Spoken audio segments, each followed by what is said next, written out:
Hello and welcome back to my channel, and in today's review I'm going to be taking an early look at the upcoming Transformers Studio series Shatter based on her jet mode. This figure looks absolutely incredible and is definitely a vast improvement over the previous version of Shatter. For those of you who are not familiar, in the movie the character of Shatter was in fact a triple changer. She could convert from both a land-based vehicle mode to an aircraft vehicle mode, and this second release focuses more on her jet mode more than her vehicle mode. As you can see, this is a really nicely looking detailed figure, particularly from the front. As we begin to turn around to the sides, we are unfortunately witness to a fairly big backpack, but I'll get into some reasons as to why I don't think that this is necessarily a major drawback. There is no denying that this brand new version is definitely leaps and bounds better over the previous version, but it definitely doesn't fix all the problems that the original version had. However, one of the main problems that this figure does in fact fix is that we now have a movie accurate looking head sculpt for Shatter, so let's take a closer look at that first. Taking a look at Shatter's head sculpt, as you can see, this is so much more movie accurate than the previous version. The very skeletal facial construction that we saw in the movie has definitely been carried over here in plastic format, and it really does look very menacing. We've got all of the different line works of where all the different face plates and mouthpieces of Shatter were seen to be on separate layers, so that is a really nice attention to detail. We've got some wicked red painted eyes to give her a very menacing look, and I really do like the mouth design on this character as well. Her helmet section for the most part is rather similar to that of the original version, with the different antennae and spikes sticking out, but it is just so much more movie accurate and from certain angles looks almost spot on to what we saw in the Bumblebee movie. Taking a look at her chest region, as Shatter is a triple changer in the movie, she did have both car parts as well as jet parts on her robot mode, so it is nice to see that Hasbro have included some faux parts such as the front bumper section of her vehicle mode. That is a really nice attention to detail, and we've got some magnificent silver and gunmetal paint apps on there as well, with these headlights here at the top looking really movie accurate. I love the fact that they've actually included a miniature landing gear actually within the lower section of her torso. This is not the landing gear that she utilizes in jet mode. This is a faux piece, but it really does look very accurate to the movie. These thrusters too have been given a really nice looking sculpt work from the front. As you can see, they are rather droopy, but I'll get into that more later on.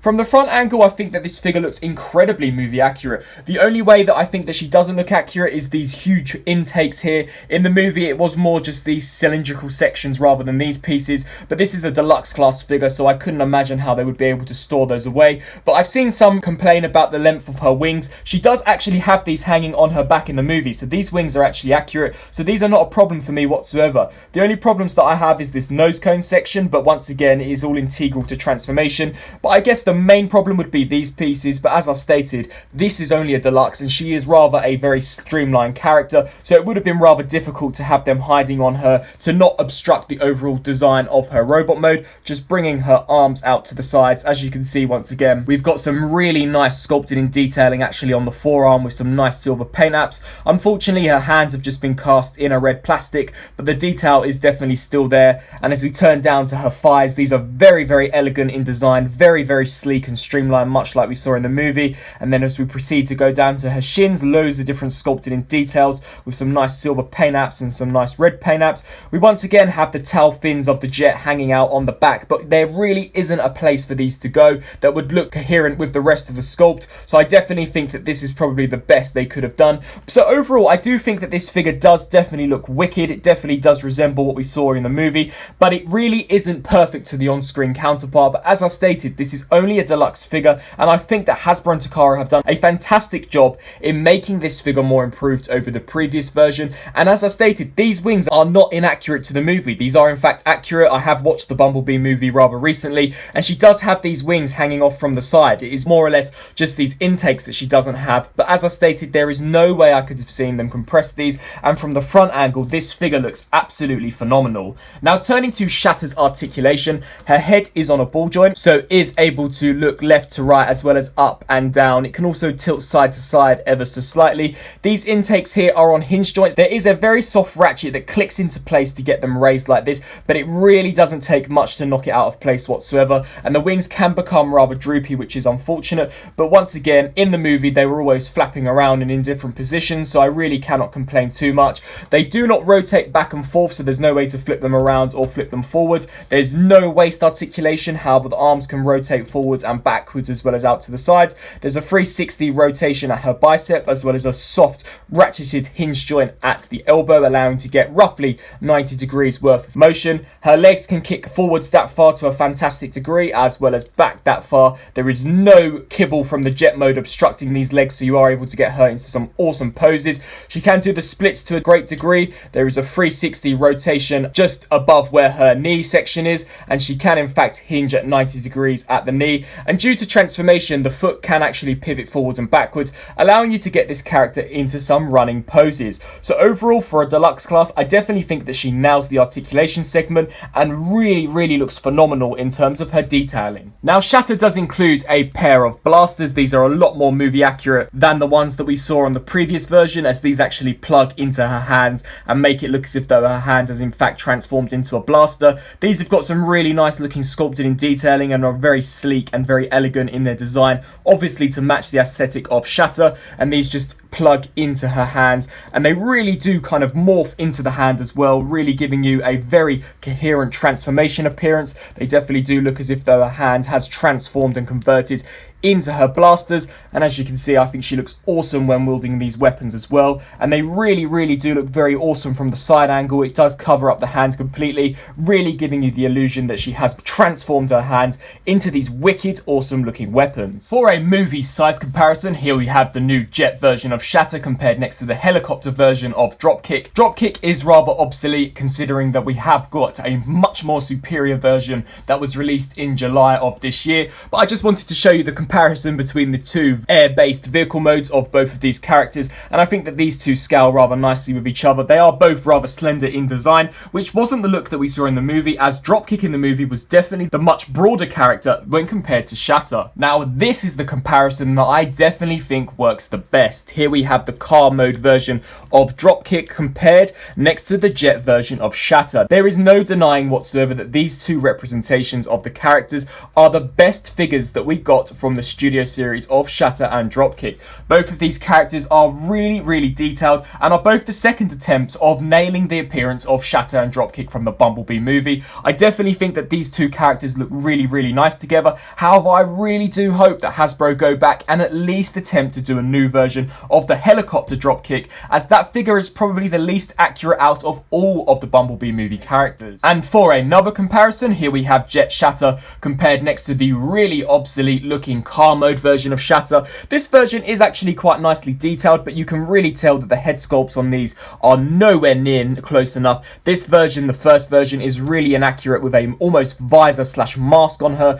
whereas this one is the much more commonly appeared version of Shatter. These blasters too are inaccurate. These are situated on her forearms, whereas in the movie they do transform out of her hands. And overall, I just think that this version is a lot more elegant. Despite it having some jet mode kibble on the back, this is accurate to the movie, and you are able to pose this figure around a lot better than you were with this version. Not to mention that this version falls to pieces, the front bumper section pops off, the arms on the ball joints pop off. It really is a horrendous figure to handle. This figure here is very durable despite the looseness of the wing joints, but really holds together really nicely, and nothing on this figure pops off whatsoever. So this version is by far the superior version when compared next to this old car mode version. And for one final size comparison, here we have the new Jet Shatter compared next to the VW Bug Bumblebee. Personally, I'm not entirely sure on the scale between these two characters. I think that it works well for what we see in the movie, and Shatter does definitely tower over Bumblebee in terms of height, but I do definitely think that perhaps she was slightly bigger than Bumblebee in the movie. Nevertheless, it works great for me, and I really think that she looks awesome when posed next to this character,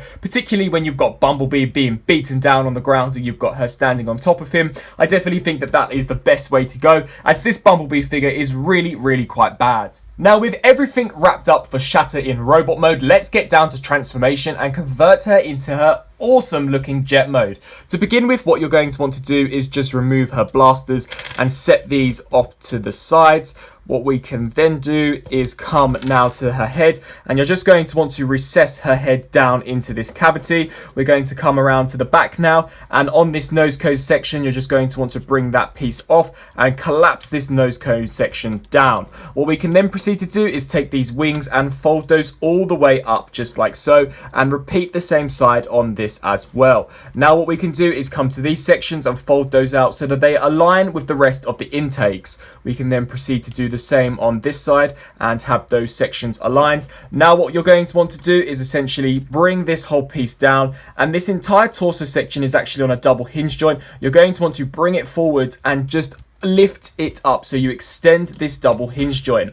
Now what we can do is straighten out the soft ratchet joints on her arms and just untab her arms from the main torso. We can then keep this aligned and pull this all the way around, ensuring that all the jet kibble is out of the way. Just snap that into place and then come to this side here and repeat the same process. What we can now do is rotate her forearms around at the bicep area and just come to these sections here and just tab those together so that they are prepared for vehicle mode. Now what we can do is take this whole torso area and actually rotate it around. There really is a lovely engineering going on with this figure. It really is very nice to see. Now what we can do is come to these thighs and rotate those around as well, and rotate this one around. You're going to want to take her foot here and just collapse it down. Take this foot here and collapse it down as well. And this section here, you're just going to want to pull it down and it will just clip into place. We can then fold out this wing section and then come to this section here and fold this down as well. Fold out this wing section too. Now we can proceed to align these up and just get these all tabbed in together. Now what you're going to want to do is just align all of this up, straighten this all up so that these tabs here can snap into place, and there we more or less have the back end of the jet converted. Now this whole cavity section here is actually going to wrap around the faux section of where her vehicle mode would be, so just bring this over and over the top of that section. Now what we can do is bring these intakes up, and we're just going to want to flip this down. This can be rather difficult to do, so just pull this down and ensure that this all collapses down just like that. With all of that done, what we can now do is come to these fuel tanks, and you're going to want to utilize this hinge as well as this hinge and just rotate those down so that they all fill out this hollow piece. Bring the wings down as well just so that we have some clearance. Just collapse this all down and snap this into place. Come to this side here, bring this all down, and now what you can proceed to do is there is a slot here that this tab here will peg into. You just want to align that up and snap that into place. I would recommend perhaps closing up all this, just giving this a firm push should snap that in, and then close up these wings, and then come to this section and just proceed to tab this into place. And repeat the same process now for the opposite side. Just give all of that a nice firm push and then push these wings as close as you possibly can together. Come to her blasters now and just attach those to the under section of the wings via these ports and plugs on the guns. So just peg those in, ensuring that everything is as tightly compact as possible. Come to this landing gear here and flip that out. And here we have the Transformers Studio Series jet version of Shatter in her awesome looking jet mode. And I've got to say that this could potentially be one of the best jet modes ever to come out of the Studio Series. This really is a very sleek looking jet and is very accurate to the on-screen appearance. Really lovely looking jet with some fantastic details. I really like this whole nose cone section. We've actually got some sculpting and detailing behind this transparent clear piece of plastic of where an actual seat would be. We've got these huge intakes at the front with some nice sculpting and details which all look really nice. I like that although she's predominantly red when in robot mode, the entire jet mode is more or less grey and black. That is a really nice attention to detail and a really nice show of engineering on Hasbro's part. We do have some red paint apps on the wings that go nicely and coherently with the rest of the aircraft, which is super cool to see. Loads of sculpting and details actually on these wings themselves, and on the underside as well we can pick out landing gear on the front which you can retract or deploy. It really is up to you. And we also have some faux landing gear on the back where her thighs are. These unfortunately cannot be retracted, but they are rather sleek nonetheless, so don't really stick out too much. And turning around now to the back, we do have these exhaust pipes at the back, or afterburners, which look really cool and once again have been sculpted really nicely. So overall, a really nice, very sleek looking version of Shatter's jet mode. I really like this looking alt form, and it definitely looks really cool and accurate to the movie. I really am astounded by this jet version of Shatter. So let's get into some size comparisons. For a comparison, here we have the jet version of Shatter compared next to the helicopter version of Dropkick, and I really like how these two figures look in their aircraft modes. This version of Dropkick was definitely much more suited to be in his helicopter mode, as once again I think that this is one of the best looking aircraft vehicles that we've had throughout the entire Transformers movie line. This really looks really cool, and I'm so glad that Shatter is both great in jet mode as well as robot mode. I really like how these two look in their vehicle modes. It's just a shame that their robot modes don't necessarily match, so you do have to use the car mode version of Dropkick in order to get a nice looking robot mode set. But as for aircraft vehicles, I think that these two pair really nicely with each other. So that was my review on the Transformers Studio Series jet version of Shatter. Personally, I really enjoyed taking a look at this figure. When official images of this figure were first shown, I was astounded with the level of movie accuracy that both Hasbro and Takara were able to pull off in her robot mode, and I've got to say, having the figure in hand, that level of amazement still does happen. This figure looks fantastic, particularly from the front. Her face sculpt is really incredibly detailed, as so is the entire torso region. I think for the most part her robot mode looks rather sleek. The only areas that I'm not necessarily convinced by are those huge intakes that are situated just above her shoulders. It would have been nice if they could have perhaps compressed ever so slightly, but once again, as this is a deluxe figure, I don't believe Hasbro had the budget to do so, and I really don't think it is possible considering how fragile they could have perhaps been if more joints were placed in them. Nevertheless, the robot mode definitely destroys the previous version of Shatter in both movie accuracy and in terms of playability. She's definitely a lot more articulated than the previous version and holds together incredibly well. There are no points where I believe certain elements are going to pop off. She really is a very stable looking figure and looks great when posed next to the car mode version of Dropkick. Transformation is something completely brand new and fresh that we haven't yet seen on any Transformer figure as of yet. It really is a very nice looking transformation, and I think that you get a really awesome looking jet mode out of it as well. I have to sing praises for the jet mode as much as I do for her robot mode. I really think that jet mode looks fantastic, and as I stated, I think is one of the best looking aircraft vehicles, or just one of the best looking vehicles in general that we've got from the Studio Series so far. With all that being said, if you enjoyed this figure, please let me know down in the comment section below what you think of this figure and whether or not you believe she's an improvement over the previous version of Shatter. Also, be sure to let me know down in the comment section whether or not you enjoyed my review, and if you did, please leave a thumbs up. Until my next Transformers review, I'll see you then. Thanks for watching.